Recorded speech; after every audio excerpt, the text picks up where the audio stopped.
control system playlist. In this session, I'll be discussing order and type of a control system. Now let me move on. What do we mean by order? The highest power of s present in the characteristics equation, that is in the denominator polynomial of a closed loop transfer function of a system, is known as order. This is the definition of order. Let us consider a transfer function. That means a ratio of output to the input in the form of S domain. That means P of S upon Q of S. That is given by this term divided by this term. Now, let us identify the order of the given transfer function. This is the standard form of the transfer function. Order is nothing but the highest power of the denominator polynomial. Here, this particular term is the denominator polynomial. You can observe this is the denominator polynomial. You can figure out which is the highest power of S. I can understand that n is the highest power. That means order of the given transfer function, that is equal to n. So this is actually nth order transfer function. Order equal to n. From this I can easily identify order, that is equal to n. The order of the system is given by the maximum power of s in the denominator polynomial q of s. Here the maximum power of s, that is equal to n. So order of the given transfer function, that is equal to n. So this is the way how we can identify the order of a given transfer function. Now let us consider a few examples of order. First and foremost thing, you can consider one example, 1 by 1 plus t. You can define the order. So let us write 1 by t is equal to 1 plus s to the power 0 t. This can be written.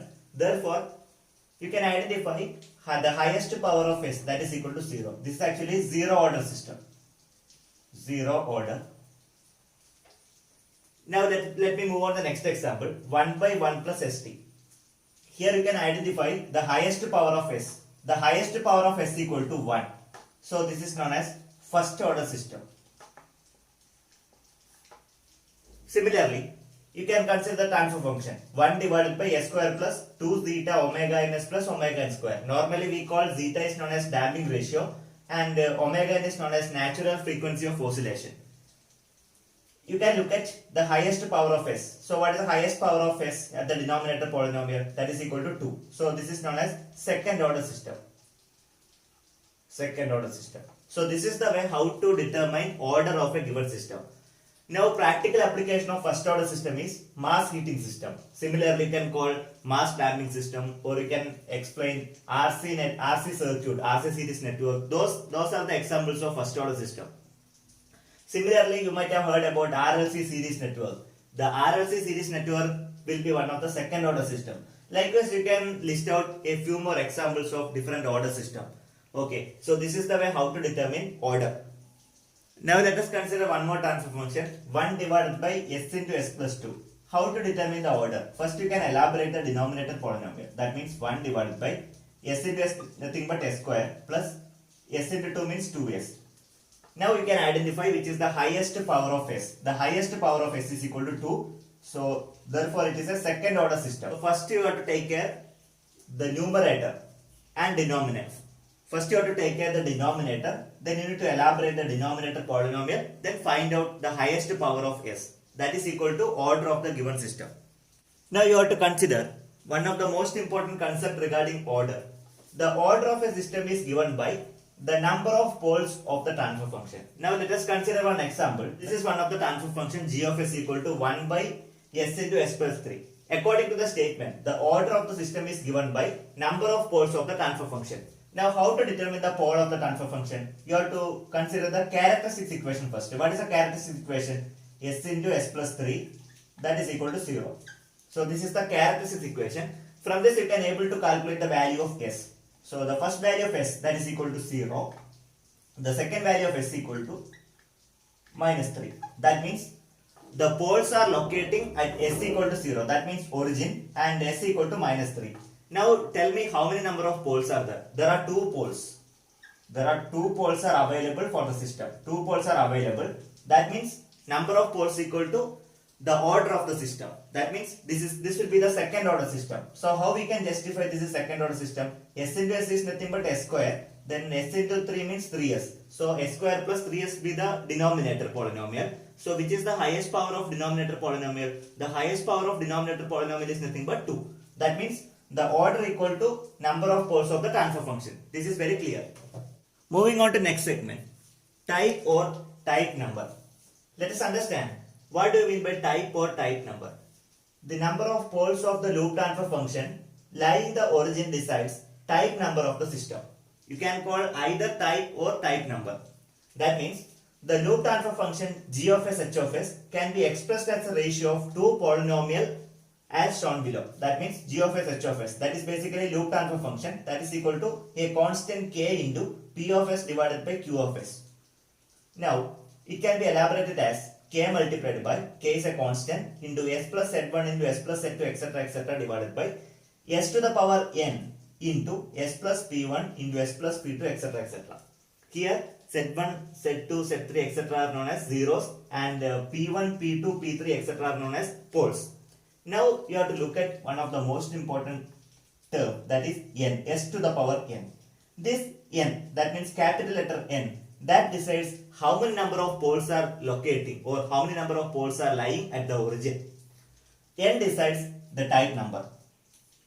Where k is known as constant, that doesn't matter, but here you can observe the n. This decides the type number of the system. This is most important. By looking at the value of n, we decide what is the type of the system or what is the type number of the system.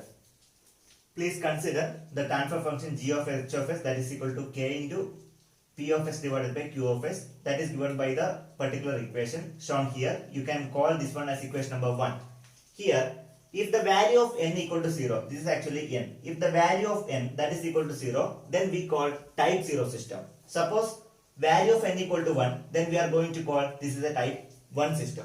If value of n is equal to 2, then it is known as type 2 system, and so on.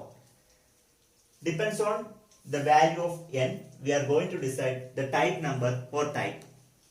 Let us discuss some of examples how to decide type of a given loop transfer function.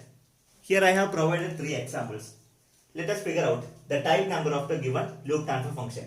G of s h of s, that is given by k divided by s plus 2. Now how to identify the type? Actually this can be rewritten as k divided by s to the power 0 into s plus 2. What is s to the power 0? S to the power 0 is nothing but 1. Here we can identify. Here n is equal to 0. Here n is equal to 0. Then it is known as type 0 system. Type 0 system. So what is the peculiarity of type 0 system? Number of poles which are locating at the origin, that is equal to 0. Okay. Now moving on to second example. G of s h of s, that is equal to s into s plus 2. You have to identify what is the type number.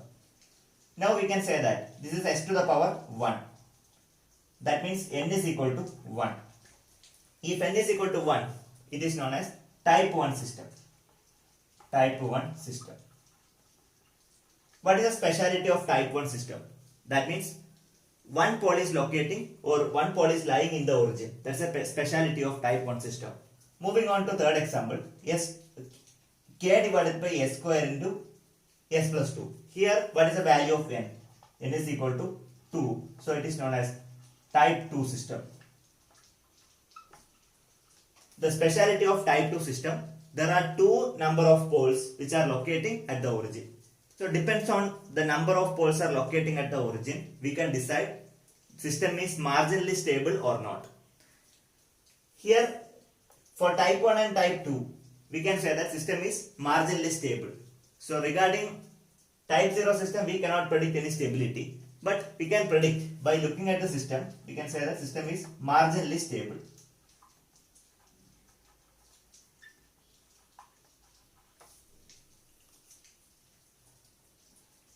By considering the value of type number, we can decide the marginal stability of a given system. So let us conclude the session. We have learned what do we mean by order and type and what are the significance. So this is my reference. Finally, thank you very much for watching this video. If you found this channel more useful, please do subscribe. Thank you.